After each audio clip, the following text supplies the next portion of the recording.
4 true, scary stories. Thanksgiving horror stories. Terrifying stories you won't believe. Thanksgiving, a uniquely American tradition, arrives every year with its familiar, comforting rituals. The crisp November air carries the scent of roasted turkey and baked pies. Tables groan under the weight of festive feasts, and living rooms glow with the warmth of family reunions. It's a day that promises togetherness, gratitude, and laughter, a celebration of abundance and belonging. Yet, as much as it shines, Thanksgiving also casts shadows. Beneath the smiles and shared meals, tensions often simmer, long-buried secrets stir, and the ghosts of old grievances rise to the surface. It's in this juxtaposition, the warmth of tradition and the chill of hidden truths, that Thanksgiving becomes the perfect setting for unease. After all, what better stage for nightmares than a holiday where the cracks in our facades are so artfully concealed by cranberry sauce and forced laughter? Thanksgiving isn't just about turkey and stuffing. It's about the stories that unfold around the table, some heartwarming, some chilling. And the stories we're about to explore fall squarely into the latter category. These tales, rooted in accounts shared by those who lived them, peel back the comforting veneer of the holiday and reveal the darkness lurking beneath. Each story begins with a simple Thanksgiving premise: a family reunion, a shared meal, a treasured recipe, a community gathering. Yet, these familiar settings take a sinister turn, plunging the characters into experiences they'll never forget, and neither will you. So, settle in, and perhaps pull your chair a little closer to the fire. These are tales that will make you question the comfort of the dinner table, the safety of family traditions, and the secrets that come alive when we least expect them. Thanksgiving is supposed to be a time of joy, but sometimes it's the perfect setting for nightmares. Story 1. Creepy Thanksgiving Family Reunions. The creaky old farmhouse loomed at the end of a winding dirt road, its weathered wood groaning under the weight of decades. The windows, clouded with grime, reflected the dim November sky, making the house appear more like a shadow than a home. For Sarah, returning here for the first time in 15 years felt like stepping into a forgotten corner of her childhood, one tinged with unease. Inside, the familiar aroma of roasted turkey and cinnamon mingled with the musty scent of age. The dining room was a curious mix of warmth and foreboding. A massive oak table, its surface polished to a mirror-like sheen, dominated the room. Around it sat her family, an assortment of faces she hadn't seen in years. Aunt Clara with her sharp eyes and sharper tongue, Cousin Danny, who always seemed to lurk in the corners, and her father, whose nervous energy was palpable. But it wasn't the faces that unsettled her. It was the chair. Near the head of the table, a single chair sat conspicuously empty. A plate was set, complete with polished silverware and a folded napkin, as though waiting for an honored guest. "Who's that for?" Sarah asked, her voice breaking the uneasy silence. Her father glanced at the chair, his face tightening. "Uncle Jim," he said after a pause. "Uncle Jim?" Sarah frowned. "But Uncle Jim's dead. He died when I was a kid." The room fell silent. Forks scraped plates, but no one looked at her. Finally, Aunt Clara spoke, her voice low. "It's tradition. We always set a place for Jim." Tradition. The word felt wrong. Sarah had faint memories of Uncle Jim. Faint enough that they felt more like stories than truths. A man with a booming laugh and a shadow that always seemed too long, too dark. As the evening stretched on, Sarah tried to push the strange feeling aside. Family chatter filled the room. Stories were exchanged, and laughter echoed off the old walls. But that chair remained empty, a silent reminder of something unsaid. Until it wasn't. The front door creaked open, and every conversation stopped mid-sentence. A gust of cold air swept through the room, extinguishing one of the candles on the table. "Sorry I'm late," a voice called from the doorway. Sarah turned, her breath catching in her throat. Uncle Jim stepped into the room, brushing snow off his coat. He looked exactly as she remembered him, or perhaps more accurately, as he appeared in the faded photographs stored in the attic. His face was smooth, his hair untouched by gray. He smiled at the room, his teeth impossibly white. "Miss me?" he asked, his voice rich and warm. The family's reaction was chilling. They didn't question his presence, didn't act surprised or even alarmed. Instead, they stood, one by one, and greeted him with deference, murmuring their welcomes like subjects to a king. Sarah stayed rooted in her seat, her heart pounding.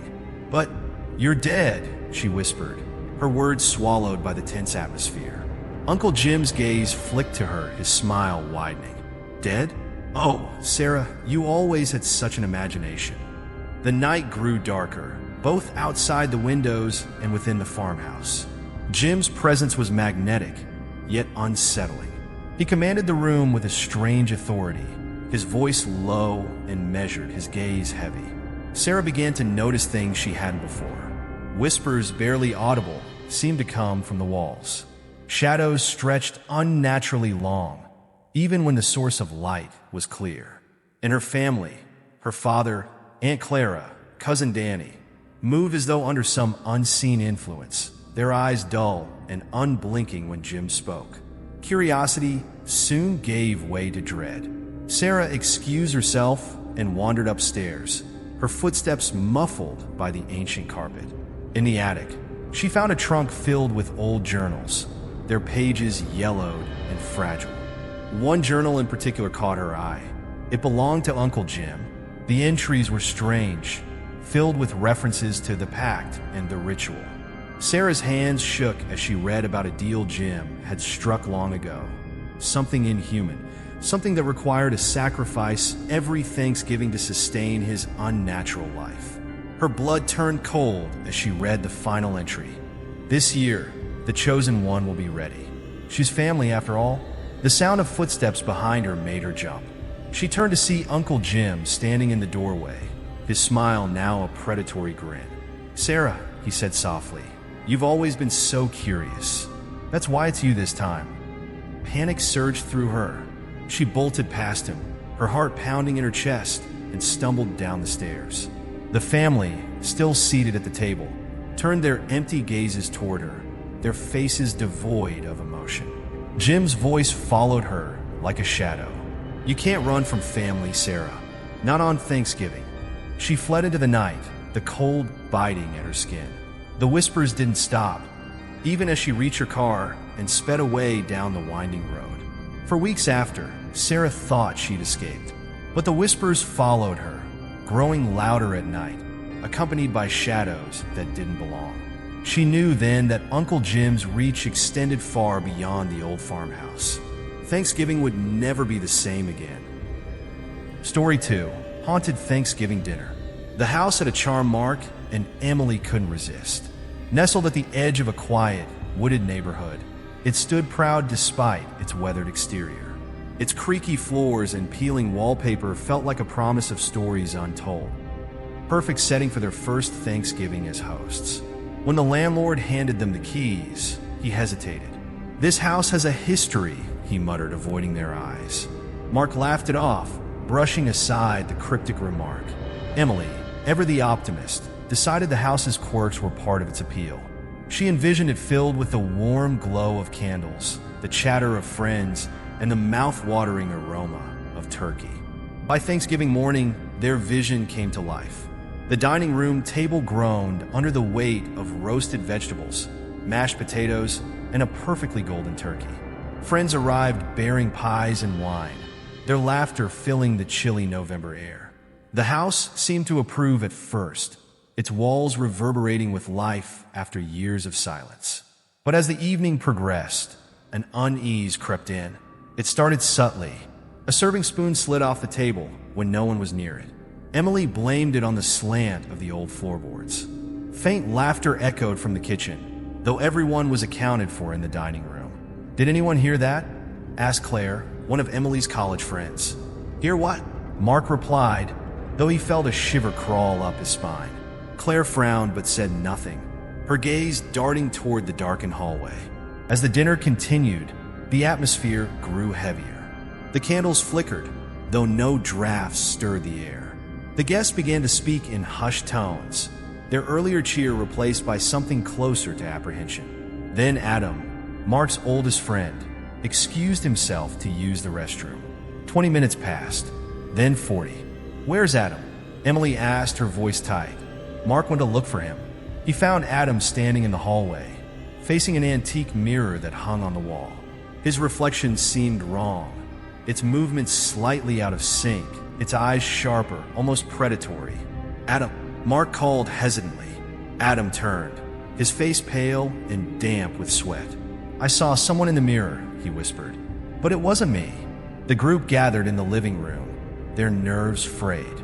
Emily tried to lighten the mood by suggesting dessert, but no one moved. Mark, desperate for answers, began searching the house. In the attic, he found a box of old photographs. Dusting one off, he froze.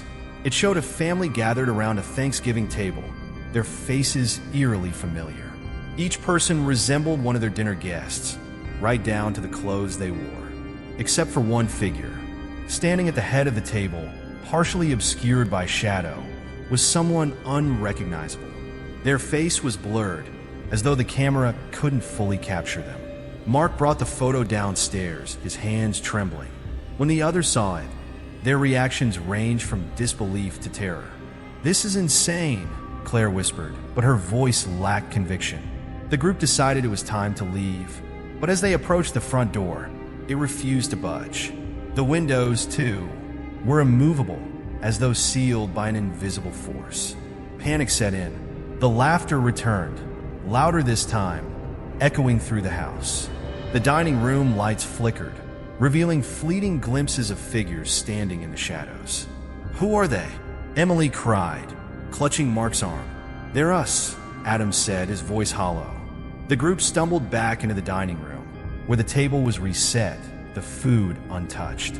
Their own faces stared back at them from the photograph, now propped in the center of the table. The shadowy figure from the photo materialized at the head of the table, its presence suffocating. "You're part of the tradition now," it intoned, its voice a chorus of echoes. The candles extinguished all at once, plunging the room into darkness. When light returned, the house stood silent once more, the warmth and life of Thanksgiving replaced by an oppressive stillness. The landlord arrived the next day to find the dining room eerily pristine. A photograph sat on the table, showing Mark, Emily, and their friends gathered for a Thanksgiving dinner. At the head of the table stood a new figure, blurred and unrecognizable. Story 3. Thanksgiving Cursed Recipes. Lisa had always loved cooking, but it was her grandmother's recipes that held the most significance.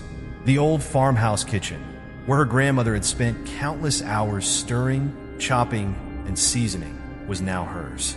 After the death of her beloved grandmother, Lisa inherited her prized possession, an ancient recipe book filled with yellowed pages, handwritten notes, and cryptic scribbles.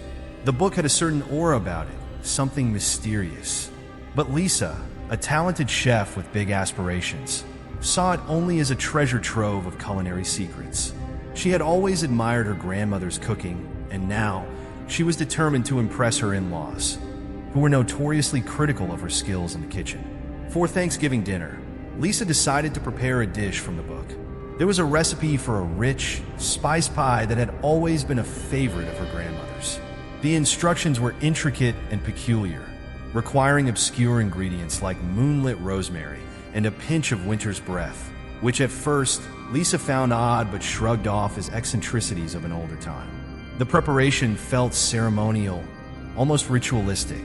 The air around her seemed to thicken as she followed the steps, feeling a strange pressure in her chest, but she attributed it to the stress of hosting her in-laws for the first time. By the time she served the pie at the table, everything appeared perfect, just the right golden hue, the sweet scent that filled the room with warmth. The in-laws were silent for a moment, each taking a bite of the dessert, and then, without warning, the evening took an unsettling turn. Her father-in-law, typically a reserved man, suddenly slammed his fist on the table. This isn't right," he muttered, his eyes wide with confusion. His wife, usually poised and collected, began to cry uncontrollably, her tears soaking the white tablecloth.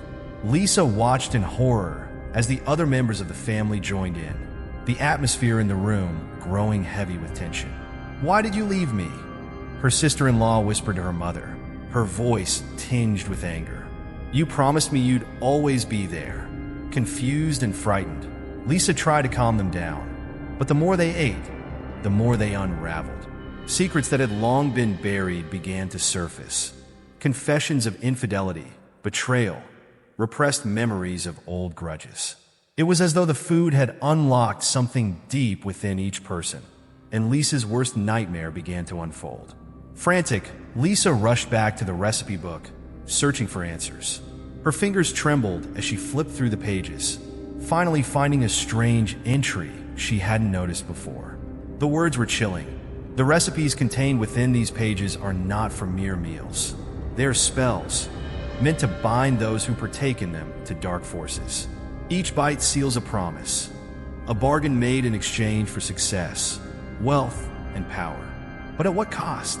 Lisa's blood ran cold as she realized the truth. The dish was not a mere dessert, it was a curse. Each ingredient had been carefully chosen, not for its flavor, but for its ability to manipulate emotions and break down the barriers of the soul.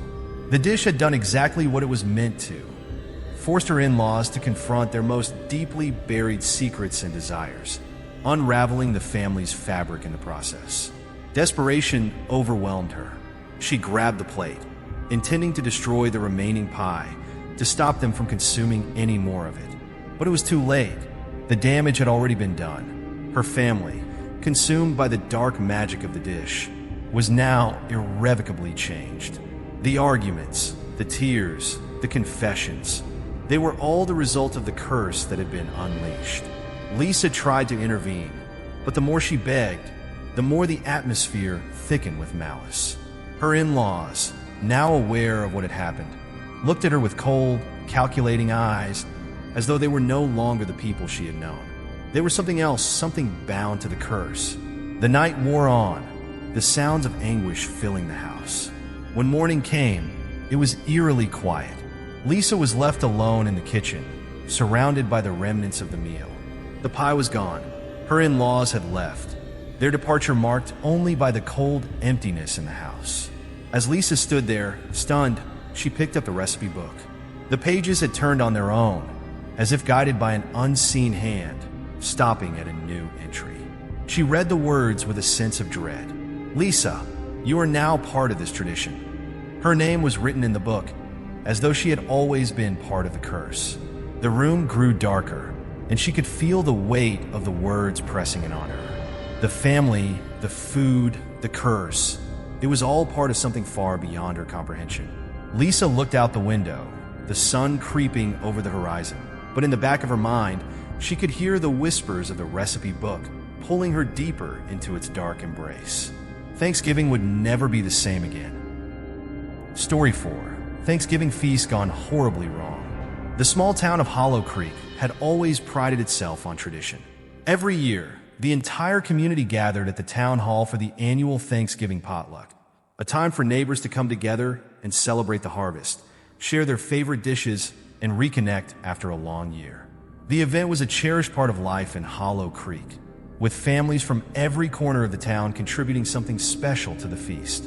This year, as the townspeople crowded into the hall, there was an air of excitement, a sense of familiarity that made everyone feel at home. Jamie, a local reporter, had never been much of a cook, but she always made sure to attend, taking the opportunity to catch up with old friends and take in the warmth of the community.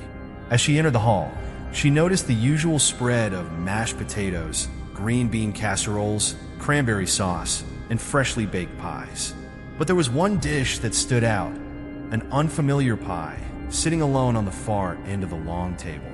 The crust was golden brown, almost too perfect, and the filling was a deep, dark color that Jamie couldn't quite place. There was no label, no note of who had made it, which was odd in a town where everyone's dishes were usually carefully labeled. As more people arrived, the townsfolk dug in, eagerly passing the pie around, marveling at its strange, rich flavor. Jamie hesitated for a moment, unsure about the unfamiliar dessert, but the gentle prodding of her old friend Nora convinced her to take a slice. It tasted sweeter than anything Jamie had ever experienced, a strange, almost intoxicating sweetness that lingered long after the bite. She felt a warmth spread through her, a lightness in her chest, but it wasn't entirely comforting. The first signs of trouble began shortly after the meal. At first, it was subtle. People started shifting in their seats, fidgeting uncomfortably. Then, the laughter that filled the hall began to take on an unsettling tone, as if someone had flipped a switch. Some of the older women started twitching, their eyes wide and unfocused, while others began mumbling incoherently to themselves. It wasn't long before the chaos began. A loud crash echoed across the hall as a man, Ben from the hardware store, leapt up from his seat and hurled a chair across the room. "You're all liars," he screamed, his face contorted with rage. His actions seemed irrational, but before anyone could react, more people began to act out. A woman, Marie, lunged at her husband, pulling at his hair and clawing at his face as though she were possessed. In the corner, a group of children had gathered in a circle, staring at one another with wide, blank eyes. Jamie, horrified, watched as the peaceful gathering descended into chaos. Some of the older men started yelling at each other, their voices harsh and guttural, while others broke down into fits of uncontrollable sobbing. There were violent outbursts and inexplicable actions that seemed almost choreographed, like a mass hysteria overtaking the entire room. She felt dizzy, her vision swimming. Something was wrong, something more than just the food. She managed to stumble outside, gasping for air, but the dizziness only grew worse, the town hall becoming a blur in her mind. She saw shadows in her peripheral vision, strange shapes flitting past, too quick to catch. Her mind began to cloud, and she realized with sudden clarity that the pie was the cause. Whatever was in it, whatever ingredient had been used, was driving everyone into a frenzy. The town's collective insanity began to feel like a nightmare. Jamie struggled to stay on her feet, her thoughts growing jumbled, her vision spinning as she pushed through the streets. She had to find out what was happening, had to understand why this was happening. Her mind raced back to the town's history, to stories she had heard as a child, tales of a reclusive woman named Edith Greer who lived on the outskirts of town. Edith had been an odd, solitary figure, always seen as the town's eccentric. As a young girl, Jamie had heard whispers about Edith, about the strange practices she supposedly engaged in. Some claimed she was a witch, others said she was a healer who had been driven out of town after her healing methods were considered too unorthodox. Whatever the truth, Edith had vanished many years ago, living alone in a dilapidated house at the edge of town, until one day, she simply disappeared. Jamie's heart raced as she connected the dots. Edith had always been a mystery, but what if there was more to her disappearance than anyone knew? What if she had been more than just a recluse? The thought that Edith could be involved in something sinister, something that had slipped under the town's radar for so many years, began to take root in Jamie's mind. Determined to find answers, Jamie made her way through the streets, following a trail of madness. As she neared Edith's house, the air grew heavy, thick with an eerie silence. The house was even worse than she remembered, abandoned, its windows boarded up, the front yard overgrown with weeds. But something inside called to her, something dark and insistent. Jamie approached the door and pushed it open, her heart pounding in her chest.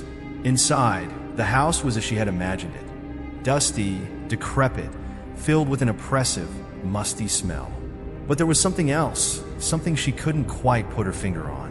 In the far corner of the room, she saw it, an old wooden table covered in scattered papers, herbs, and what appeared to be books filled with ancient symbols.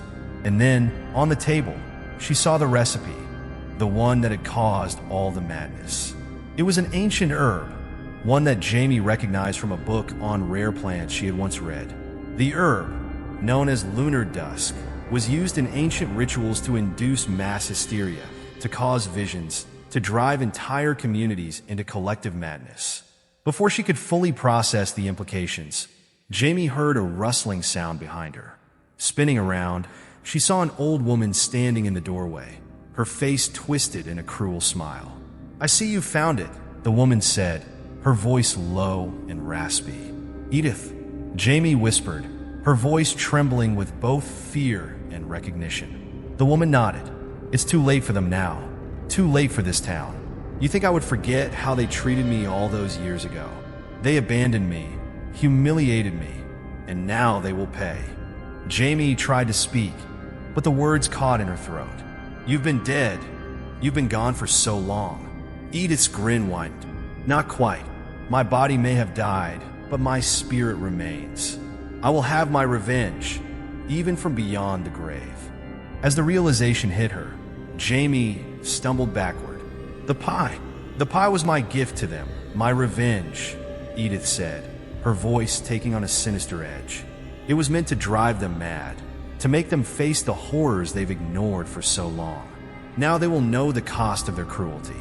Suddenly, the world around Jamie seemed to warp. The shadows in the room stretched unnaturally, and the walls seemed to pulse with a malevolent energy. She could feel Edith's spirit surrounding her, pressing in on her mind, pushing her to act. "I can't stop it," Jamie gasped, feeling the weight of the curse pressing in on her. Edith's laughter echoed around the room, hollow and cold. "No, child. No one can. This town belongs to me now." The hallucinations were becoming more intense. Jamie could no longer tell what was real and what was part of the madness that was consuming the town. The faces of her friends and neighbors twisted in grotesque ways, their eyes wide with terror and confusion as the violence continued to spread. In one final, desperate attempt, Jamie confronted Edith. She stepped forward, her heart racing, and demanded, "Stop this. It's enough." But as she reached out to the woman, she realized the terrible truth. Edith was already dead. Her body had been gone for years, but her spirit had remained, trapped in the town and controlling everything from the shadows. Jamie's scream echoed through the empty house as the world around her spun out of control, and the town of Hollow Creek fell into the grip of madness. The Thanksgiving feast had become a nightmare, one that would never end. The curse had claimed them all. As the last echoes of the Thanksgiving feast fade into memory, the haunting remnants of these stories linger, offering more than just a chilling tale of supernatural occurrences. Beneath the surface of these twisted holiday dinners lies something darker: the fragility of family bonds, the dangers of tradition, and the unsettling power of secrets. These stories remind us that sometimes the rituals we uphold, whether they be familial, cultural, or societal, are not always as benign as they appear. They may carry with them the weight of history, a history we are often too eager to forget or too fearful to confront. At their core, these tales explore the tension between the comfort we seek in tradition and the peril that can lurk behind familiar facades. We like to believe that rituals, whether a Thanksgiving dinner or a community gathering, are sacred, safe, and nourishing. Yet, the very act of repetition can sometimes mask the darker forces that quietly shape them. From the sinister pies laced with curses to haunted houses filled with vengeful spirits, the characters in these stories discover too late that their innocent actions have awakened something far more malevolent than they ever imagined. Each family, each community, is bound together by an invisible thread, one that is as fragile as it is strong. And sometimes, it only takes a single crack in that thread, a misplaced word, a forgotten promise, an ancient wrong, to unravel everything. The fragility of family bonds is revealed in these tales not just through the supernatural forces at play, but through the characters' reactions to those forces, how they choose to confront or ignore. The darkness determines their fate. It's the secrets, the things left unsaid, that ultimately shape the destiny of the characters. The consequences of keeping these secrets are always more terrifying than they could have anticipated. In this season of Thanksgiving, when we gather to give thanks for the blessings in our lives, these stories ask us to pause and reflect on the traditions we hold dear. How many of these rituals are truly ours? And how many are remnants of a past we never chose to examine? Are we following in the footsteps of those who came before us blindly? unaware that their missteps may have paved the way for our own? And most unsettling of all, what unseen forces are we inviting to the table when we partake in these rituals, year after year?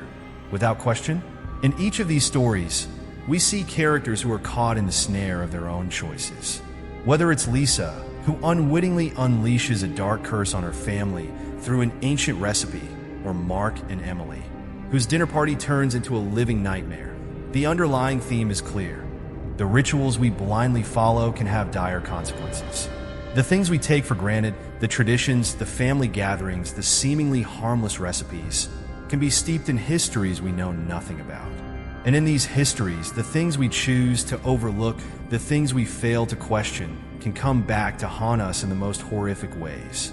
We are reminded that tradition, while comforting, can also be dangerous. It's not enough to simply go along with what we've always known. We must learn to question the origins of our rituals and the forces that shape them.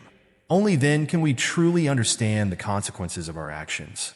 In these stories, the characters fail to ask the right questions, and by the time they realize their mistake, it is too late. This is the crux of their tragedy, their inability to challenge the traditions that bind them. As readers, we are left to ponder. What rituals do we blindly accept?